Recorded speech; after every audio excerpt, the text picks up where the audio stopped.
विधानसभा निवडणुकीच्या यादीमध्येच घोळ आहे. तुम्ही लक्षात घेतलं पाहिजे की लोकसभा आणि विधानसभा निवडणुकीच्या दरम्यान 4-5 महिन्यामध्ये 41 लाख मतदार हे त्या यादीमध्ये वाढले. 15 ऑक्टोबर 2024ला निवडणूक जाहीर होते आणि त्यानंतर 4 दिवसाची विंडो दिली होती मतदार नोंदणीसाठी. त्या 4 दिवसामध्ये 6,55,709 मतदार वाढले आणि ही संपूर्ण प्रक्रिया जानेवारीच्या म्हणजे 2024च्या 1 जानेवारीपासून सुरू झालेली आहे मतदार नोंदणीची. आणि नंतर शेवटच्या 4 दिवसामध्ये ऑक्टोबर महिन्यामध्ये 6.5 लाख वाढवाय. हे सगळं संशयास्पद आहे.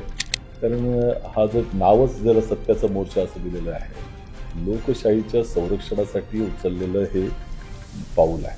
ही मतदार यादीच्या संदर्भामध्ये केवळ आम्ही विरोधी पक्षच नाही, आता तुमचे मित्र पक्ष किंवा तुमच्या पक्षातले लोक देखील म्हणतात की याच्यामध्ये घोळ आहे.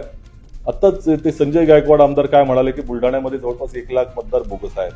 ते तुमचे विलास बुमरे जे म्हणाले की 20,000 मतदार मी बाहेरनं आणलेले आहेत. नमस्कार, मी मनोज भोयर. नवराष्ट्र डिजिटलमध्ये आपल्या सर्वांचं स्वागत आहे. 1 नोव्हेंबर रोजी मुंबईमध्ये विरोधी पक्षांकडून म्हणजे उद्धव ठाकरे, राज ठाकरे, काँग्रेस, राष्ट्रवादी काँग्रेस पक्ष आणि आणखी काही इतर पक्षांतर्फे सत्याचा मोर्चा काढण्यात येणार आहे वोट चोरीबद्दल आणि बोगस मतदार याद्यांबद्दल. या संदर्भामध्ये आज अत्यंत महत्त्वाची बैठक विरोधकांची झाली. या बैठकीमध्ये काँग्रेसचे नेते सचिन सावंत सुद्धा होते. काय अजेंडा राहणार आहे, बैठकीत नेमकी काय चर्चा झाली आणि यापूर्वी सुद्धा निवडणूक अधिकारी आणि निवडणूक आयुक्तांना सुद्धा या विरोधी पक्षांचं शिष्टमंडळ भेटलं होतं.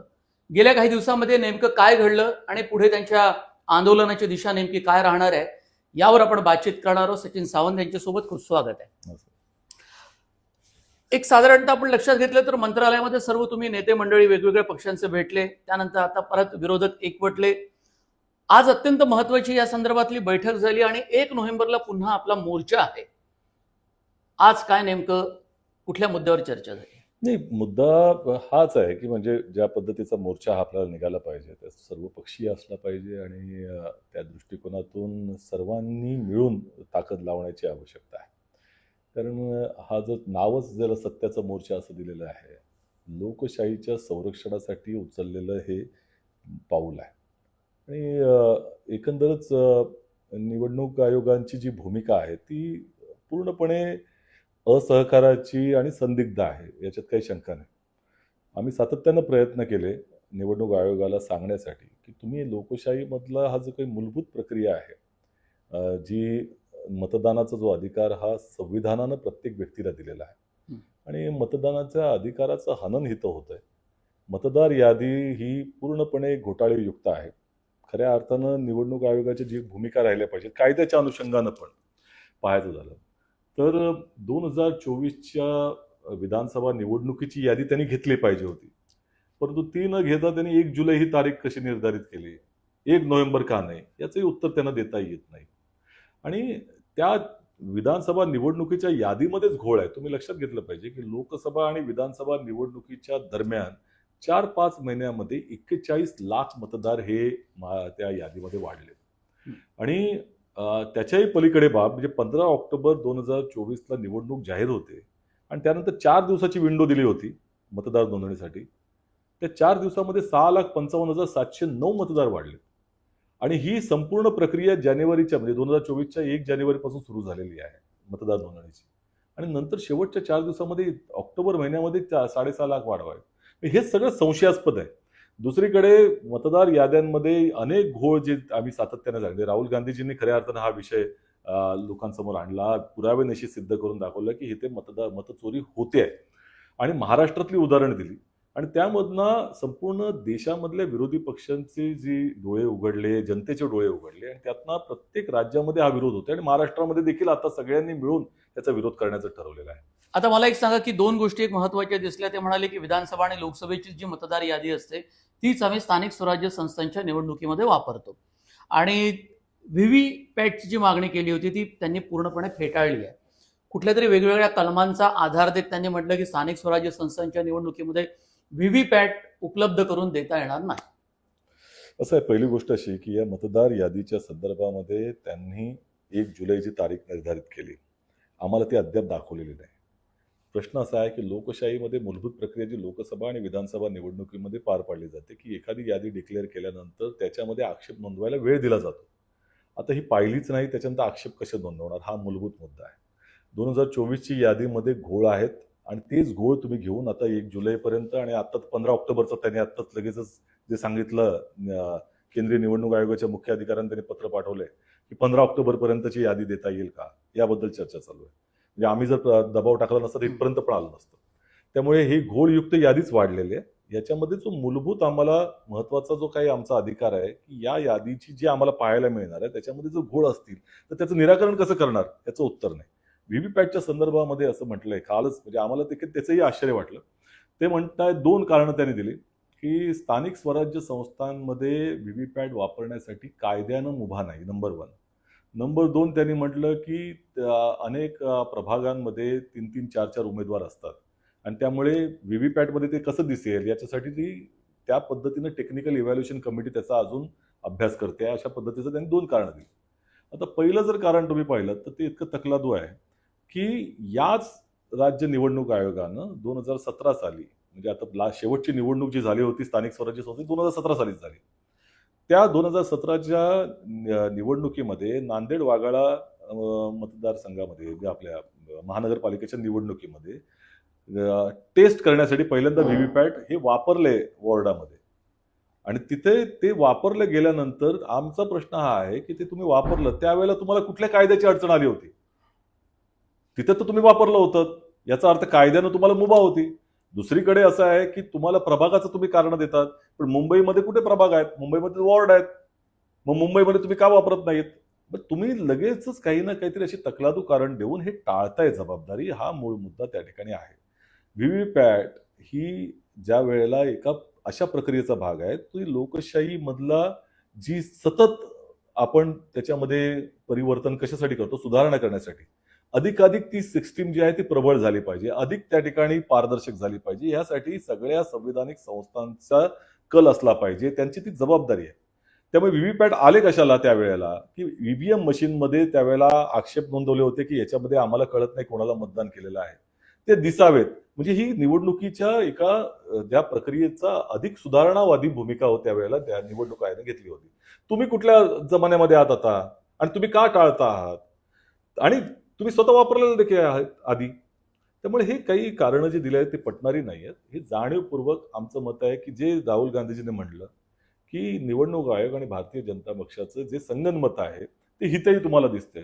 भारतीय जनता पक्षाच्या दबावाखालीच हे चाललेलं आहे, असंच आमचं त्या ठिकाणी मत झालेलं आहे.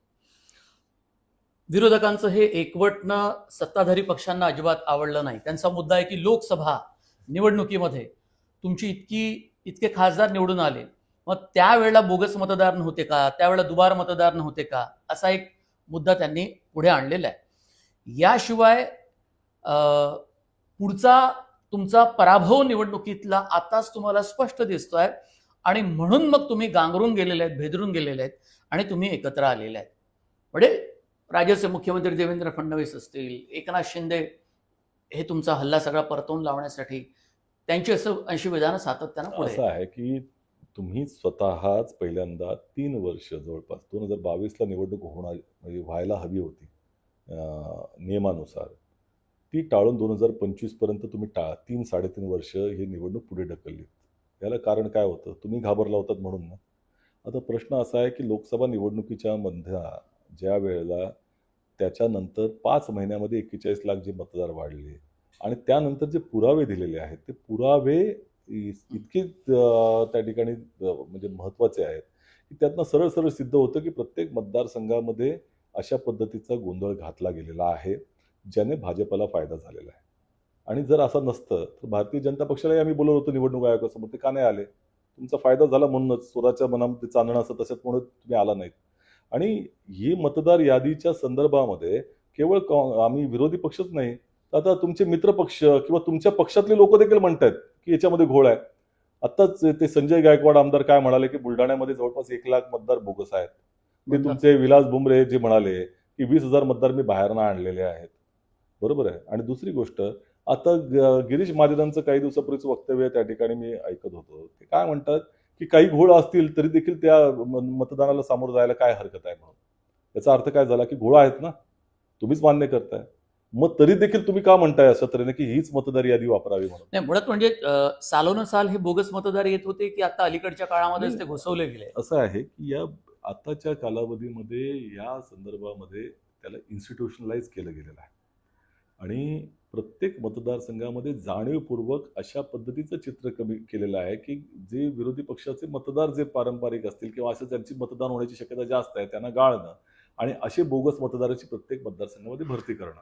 ज्या पद्धतीनं आत्ताच आदित्य ठाकरेजींनी पण प्रेझेंटेशन दिलं होतं की कशा पद्धतीने एक्स्ट्रा मतदान तिकडे आलेलं आहे, असे प्रत्येक मतदारसंघामध्ये झाले, राजुरामध्ये झालेलं आहे. राहुल गांधींनी तिकडे कर्नाटकमधलं उदाहरण दिलं, 1 लाखापेक्षा जास्त बोगस मतदान. म्हणजे एका घरामध्ये 800 मतदान जेव्हा नोंदणी होते किंवा आता वरळीमध्ये 37 मतदार एका ठिकाणी सापडले, अशा अनेक ठिकाणी एका घरामध्ये इतके नोंदणी असतील, त्या घराचा पत्ताच नसतं, 0 नंबरचं घर असणं, आई वडिलांचं नाव तिथे निश्चित नसतं, ABCD नावाचा आई वडील किंवा त्या पत्ता नसलेली घर, त्याला उत्तर काय दिलं ज्ञानेश कुमार यांनी? अधिकार नाही का? मग जर त्यांना मतदानाचा अधिकार आहे असं तुम्ही एका ठिकाणी म्हणता, मग तिथे घुसखोर कुठल्या आधारावर दाखवताय बिहारमध्ये? तर हे सगळे जे आहे ते भारतीय जनता पक्षाच्या अजेंड्यावरती निवडणूक आयोग चाललेला आहे, हे आता दिसतं. आता एक निर्णय घेण्यात आला होता तामिळनाडू आणि उत्तर प्रदेश या 2 राज्यांसाठी, पुढे नंतर ते लागू केलं जाईल. बिहारमध्ये जो पॅटर्न राबवला त्यांनी SIRचा. SIR, तो तुम्हाला योग्य वाटतो किंवा महाराष्ट्रामध्ये तो लागू केला जाऊ शकतो पुढे असं जाऊन? आहे की निवडणूक आयोगाची म्हणजे खऱ्या अर्थानं बघायचं झालं तर निवडणूक आयोगाची भूमिका एका अंपायर सारखी असते. खेळामध्ये जसं लेवल प्लेइंग फील्ड ठेवणं, नियम सगळ्यांना सारखं असणं आणि ते नियम सारखे पाळले जात आहेत की नाही, योग्य आहे का अयोग्य आहे, हे निष्पक्ष पद्धतीने ठरवण्याचं काम हा पंच करत असतो. परंतु जेव्हा पंचच एखाद्या पक्षाचं बाजू घेत असेल त्यावेळेला त्या पंचाच्या एकंदर भूमिकेबद्दल शंका निश्चितपणे येते.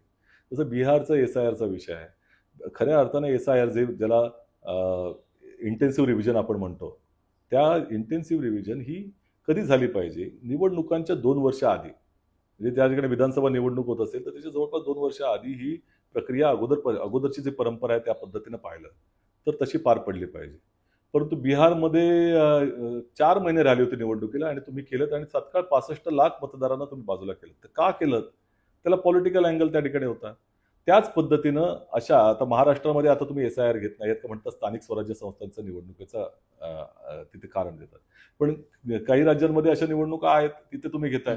त्यामुळे ही जी एकसंध पद्धती त्याच्यामध्ये दिसत नाही आणि त्याला सिलेक्टिव्ह अप्रोच म्हणतो आपण, तशा तऱ्हेचा जो निवडणूक आयोगाचा अप्रोच दिसतोय, ह्यातनं शंकेला वाव मिळतो आणि भूमिकाच त्यांनी आतापर्यंत म्हणजे ह्याला आम्ही बोलायच्या ऐवजी सर्वोच्च न्यायालयानेच त्यांना किती त्यापर्यंत त्या ठिकाणी ताशेरे जोडलेले आहेत या बिहारच्या SIRच्या संदर्भामध्ये. त्यामुळे निवडणूक आयोगानं उचललेलं प्रत्येक पाऊल हे आता त्यांच्यावर विश्वास ठेवून त्या ठिकाणी आपल्याला स्वीकारता येणार नाही.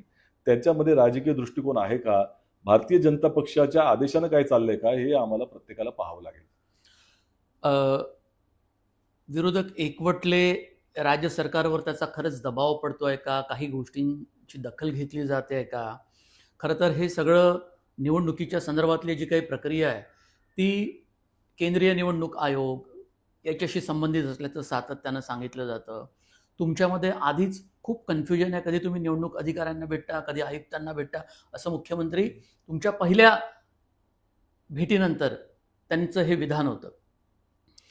पण समजा उद्या सत्याचा मोर्चा काढून सुद्धा काही हातात लागलं नाही तर एक फायनल भूमिका काय असावी असं काही ठरलं आजच्या बैठकीत? असं आहे, पहिली गोष्ट की निवडणूक आयोगाच्या संदर्भामध्ये आम्ही पहिल्यांदा त्यांना भेटलो आणि दुसऱ्या वेळेला दोघेही अधिकारी तिकडे होते. आठवत असेल, स्थानिक स्वराज्य संस्था वाघमारे आणि चोकलिंगम, दोघे, चोकलिंगम पण होते, राज्य निवडणूक आयोग आणि केंद्रीय निवडणूक आयोग. ते का होते तिकडे? पहिली गोष्ट अशी की राज्यामध्ये आम्हाला निश्चितपणे याची माहिती आहे की राज्य निवडणूक आयोगाला मतदार यादीमध्ये फेरफार करायचा अधिकार नाही.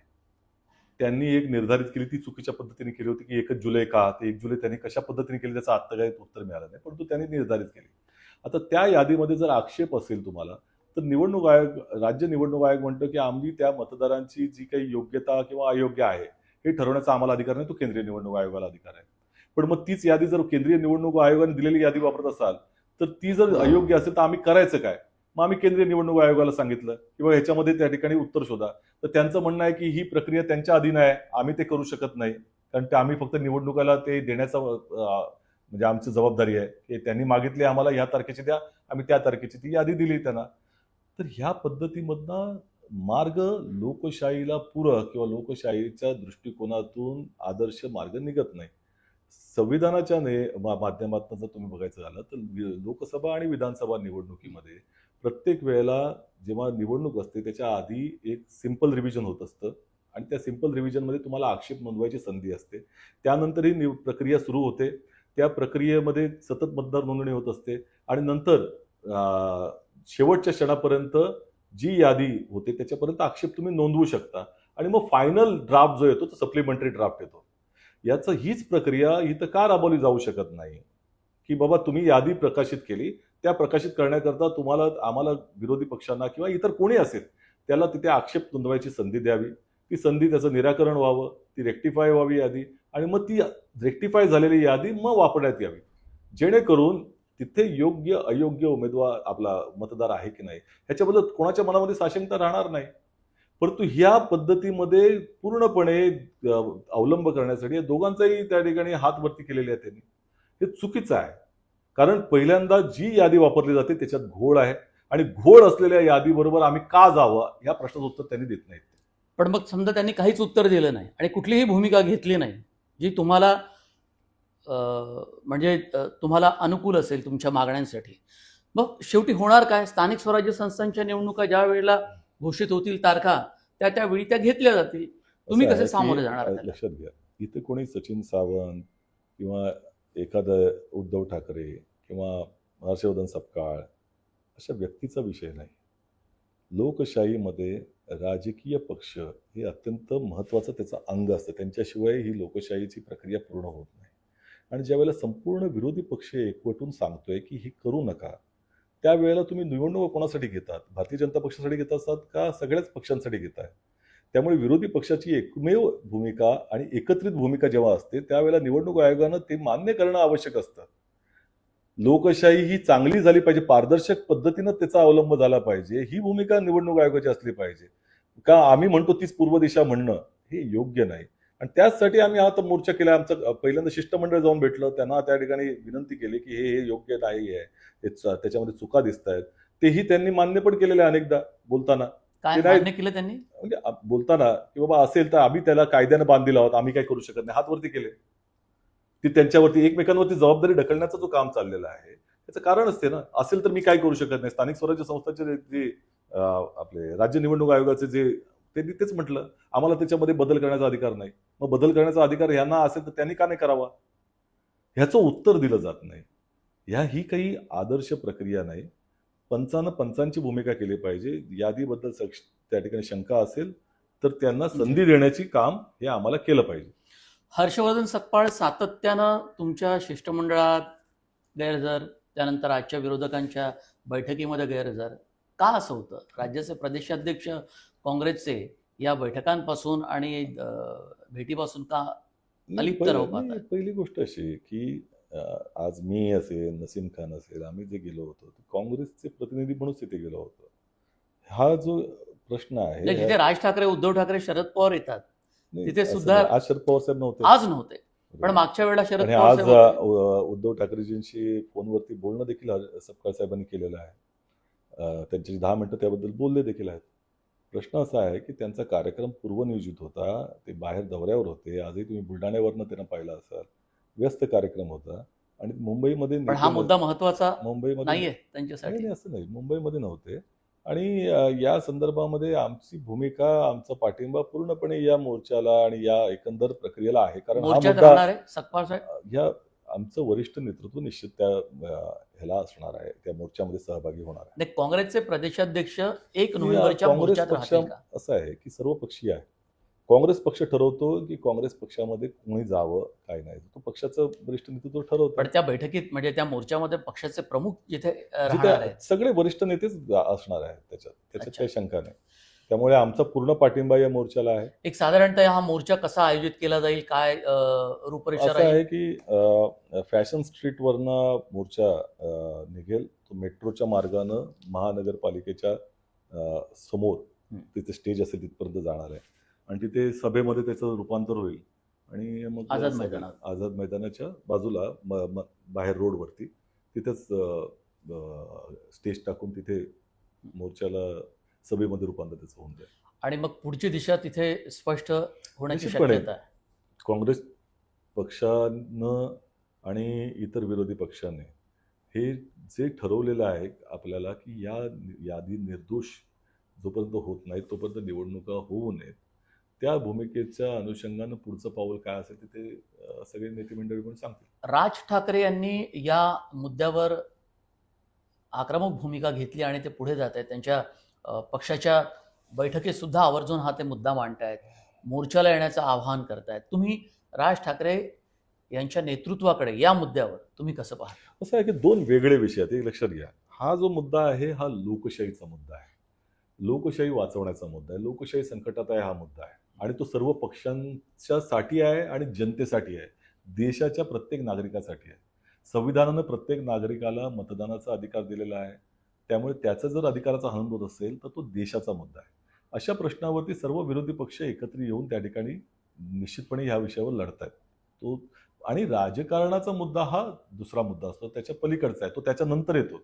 त्यामुळे त्याबद्दल आम्ही एकत्र जावं का एकटं लढावं हा प्रत्येक पक्ष आपापल्या पद्धतीने निर्णय घेईल. या ठिकाणी जो सामायिक मुद्दा आहे हा देश वाचवण्याचा आणि लोकशाही वाचवण्याचा आहे. जसं मी सांगितलं की राजकारण हे नंतरचा भाग आहे. अच्छा. आणि त्यामुळे त्यावेळेला आम्ही आमच्या भूमिका म्हणजे काँग्रेसची जी काही एक प्रक्रिया आहे की काँग्रेसचं केंद्रीय नेतृत्व स्थानिक नेतृत्वाशी चर्चा करून कशा पद्धतीने निवडणुका लढल्या पाहिजेत याबद्दल आपलं मत किंवा आपलं त्या ठिकाणी निर्णय देत असतो. आणि वेळोवेळी ज्यावेळेला आपण पाहिलं असेल काँग्रेस राष्ट्रवादी काँग्रेस आम्ही एकत्र देखील जेव्हा सत्तेत होतो त्याही वेळा वेगळं लढलेलं आहे, कारण ही निवडणूक खऱ्या अर्थानं कार्यकर्त्यांची निवडणूक बहुतांश पाहतो आपण व्हायला पाहिजे. आणि त्यामुळे या अनुषंगानं लवकरच निर्णय त्या ठिकाणी येईल. आता राहता राहिला मनसेच्या संदर्भामध्ये, तर मनसेबरोबर आमचे वैचारिक मतभेद हे काही लपलेले नाहीत ना, गेल्या अनेक वर्षापासून ते आहेत. त्यामुळे त्या भागाचा त्या ठिकाणी उहापोह करण्यात मला असं वाटतं की फार हशील नाही. खूप धन्यवाद सावंत साहेब, तुम्ही वेळ दिला नवराष्ट्र डिजिटलला. ही मुलाखत तुम्हाला कशी वाटली तुम्ही कमेंट बॉक्समध्ये जरूर कळवा, प्रतिक्रिया नोंदवा. या मुद्द्यावरही वोट चोरीबद्दल, बोगस मतदार आणि दुबार मतदार यादीबद्दल आणि या प्रतिक्रिया तुम्ही नोंदवाच, त्याची दखल आम्ही घेऊ. इंस्टाग्राम आणि फेसबुक हे दोन्ही अकाउंट आमचे नवराष्ट्र डिजिटलचे, हे तुम्ही फॉलो करा. हे चॅनल सुद्धा सबस्क्राईब करा. खूप थँक्यू. नमस्कार.